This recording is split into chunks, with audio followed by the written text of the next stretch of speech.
ndagushuje cyane kandi guhaye ikaze nizere ko aho uri hose udukurikira mu bice bigiye bitandukanye bya hano mu Rwanda ndetse no hanze y'igihugu cyacu, nizere ko umeze neza. Iyo iracyari Beta Skills TV, ubundi nk'uko musanzwe mubizi tugenda tubategurira ibiganiro bigiye bitandukanye akenshi biba byagufasha mu buzima bugiye butandukanye bwa buri munsi. Nyuma y'igihe rero kinini tudakora, twongeye twagarutse, tukaba tugiye kwibanda ku buzima uyu munsi. Tukaba tugiye kukwereka ibintu bigera kuri 6 ndetse tukaza kukubwira nuko ushobora kubivanga bikaba byahindura byinshi mu buzima bwawe, yaba ari ibibazo bigiye bitandukanye byo kutanuza amabanga y'abashakanye, nko gucika intege, kubura ubushake, ndetse bamwe na bamwe ugasanga byabateye ibibazo, bari gutekereza cyane icyo bashobora kuba bakora, ugasanga hari abari kwiyahuza ibinini, abandi bagakoresha imiti igiye itandukanye. Nyamara mu bimera Imana yaduhaye harimo umuti utangaje ndetse utabasha gukemura ibyo bibazo gusa, ahubwo n'ibindi bigiye bitandukanye. Gusa ibi ngibi ntibikuyeho ubundi buvuzi bwa gihanga, ndetse no kuba wajya kwa muganga kugira ngo babashe kureba neza ikibazo kibitera, ugasanga ari ikibazo gikomeye, babashe kuba baguha ubundi bufasha. Gusa hari ibyo bita supplement cyangwa inyongeramirire zishobora kuba zagufasha niba mu mubiri wawe nta kibazo kidasanzwe kirimo, ari ukubera imisemburo mike ndetse n'izindi ngaruka zigenda zituruka ku byo turya bya buri munsi, ahanini biba byiganjemo amavuta, amasukari. Ibyo byose akaba ari umwanzi wo gutuma igikorwa cy'abashakanye kitagenda neza.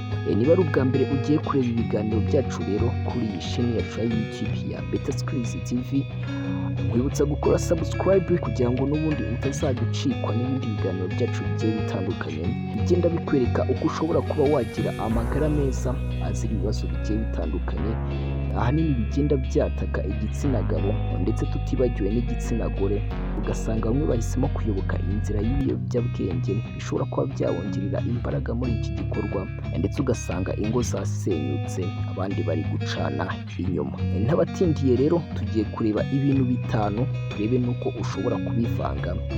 Nkaba nkushishikariza kureba iyi video kuva itangiye kugeza ishoje kugira ngo uze gukurikira neza ibyo nza kukubwira byose, kuko byose biraba ari ingirakamaro, dore ko hari abareba agace kamwe ugasanga ibyo nkubwiye ubashije kuba wabikoresha ariko ntibigire icyo byakumarira. Biba bisaba rero gukurikira iyi video witonze, kuko uko ntegura video hari byinshi ngenda nkubwira, ndetse n'ubundi bumenyi ushobora kuba wakungukiramo nabwo bushobora kuba bwagufasha, dore ko igituma igikorwa cy'abashakanye kitagenda neza biterwa n'ibintu byinshi cyane, dore ko bishobora kuba bidaturuka no ku miterere y'umubiri wawe, ahubwo bituruka nuko ukontorora santima zawe ndetse n'andi makosa atandukanye benshi usanga bakora kubera kugira ubumenyi buke muri iki gikorwa. Kwihuse nyuma yaho ndakubwira n'ibindi ushobora kuba wakwirinda. Bamwe bakunda gukoresha bazi ko ari ugufata umubiri wabo neza ndetse no kurya neza, nyamara ahanini usanga bari kwiyangiza nyamara batamizi. Ibintu 5 rero tuza kwifashisha, icya mbere harimo kokombure. Kokombure igabanya ibinure mu mubiri ndetse igatuma umubiri ugubwa neza, ukagabanya ibibazo bigiye bitandukanye byo kubura amazi mu mubiri. Ahangaha ku gitsina gabo kigahita kikanga ko kokombure zagakwiye kuribwa n'abagore gusa, nyamara ibi ngibi twabonye ko ari ikosa rikomeye, kuko kokombure nayo igira akamaro kadasanzwe mu byerekeranye no kuzibura imitsi ijyana amaraso mu gitsina, ahubwo bigatuma amaraso atembera neza.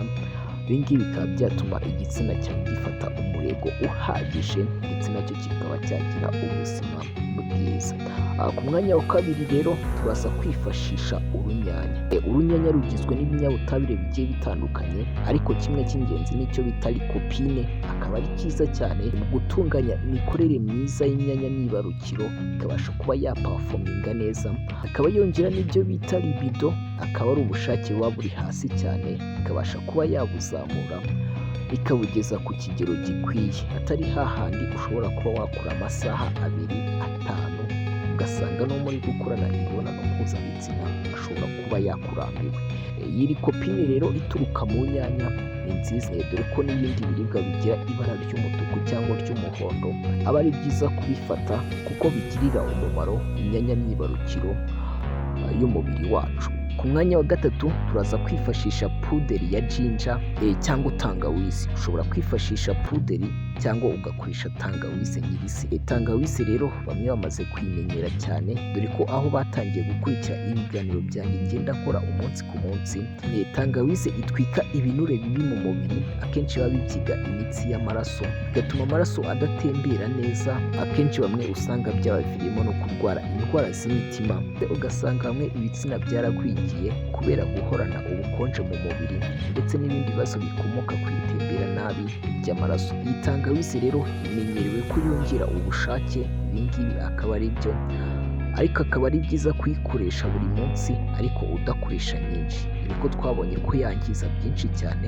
Tutibagiwe ko ku bantu bakoresha nyinshi ishobora kuba yabatera igifu, ndetse no ku bagore batwite akaba atari nziza kuba wayikoresha. Ku mwanya wa kane turaza kwifashisha ubuki.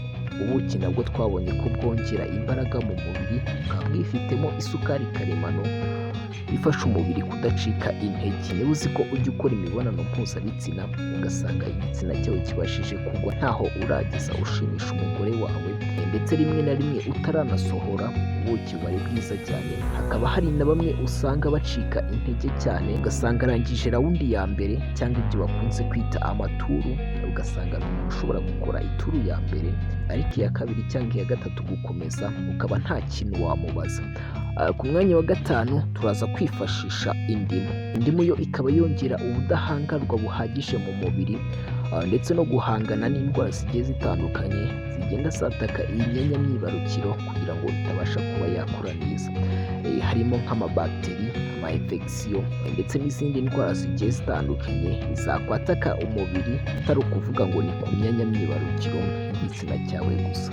Ibi bintu bitanu rero reka turebe uburyo ushobora kubitegura bikaba byahindura ubuzima bwawe. Niba uzi ko ukunda kugira ikibazo mu kutanoza neza amabanga y'abashakanye, niba urebye video ya mbere, iya kabiri ndetse n'iya gatatu, ibi byose ukabasha kuba wabitegura nk'uko mbikubwiye, ukaba ntacyo ubona bihindura ku buzima bwawe, aha ngaha biba bisaba ko ujya kwa muganga bakareba niba nta kindi kibazo gikomeye ushobora kuba wifitemo mu mubiri wawe.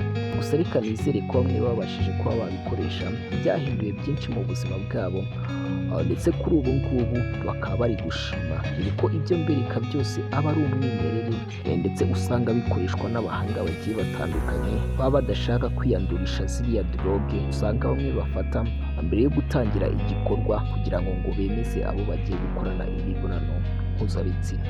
Urafata kokombure, ufate inyanya, ushobora kuba wabisekura mu kantu k'agasekuru, cyangwa ukaba wabishyira muri blender ukabisya, nabyo ntacyo bitwaye.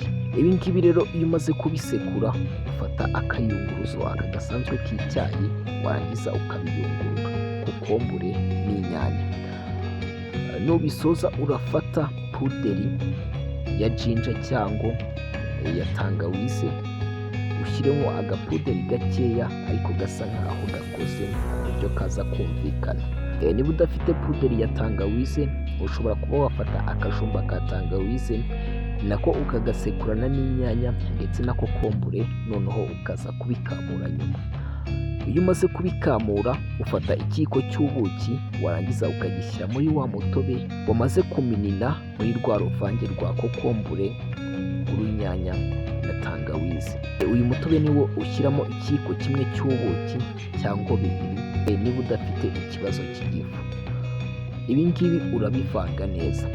Iyo umaze kubivanga ufata indimu iri lemon cyangwa iyi ngiyi isharira, ukayikata neza, warangiza ugakamura umutobe wayo ugashyiramo ikiyiko cyuzuye. Ibi ngibi byose urabivanga. Iyo umaze kubivanga ufata amazi y'akazuyazi asa nkaho atari menshi cyane, ukayashyiramo bitewe n'umutobe uba wakoresheje, kuko amazi y'akazuyazi buriya niyo abasha kuba yakwira mu mubiri wose, ndetse ibi ngibi bikaba byasimbura na biriya binini bamwe bafata mbere yo gukora imibonano mpuzabitsina kugira ngo babashe kuba bagira imbaraga muri iki gikorwa. Uyu mutobe ubashije kuba wawufata mbere y'iminota 30 y'uko uhura n'uwo mugiye gukora igikorwa, ushobora kuba wamushimisha nawe ukabona igisubizo cyiza gitandukanye nk'uko byari bimeze mbere. Niba uzi ko rero ukunda kurangiza vuba, ahanini ukibura cyane, ahari ugatekereza ko warozwe, ifata uyu mutobe ndabizi ubwa mbere ushobora kuzabikora ku nshuro ya mbere ugasanga n'ubundi usohoye vuba, uzagumeze ugerageze kuko uyu muti iyo umaze kukugeramo ushobora kuba wakora amaturu 2 cyangwa 3 kuzamura, kuko umubiri uba wawongereye imbaraga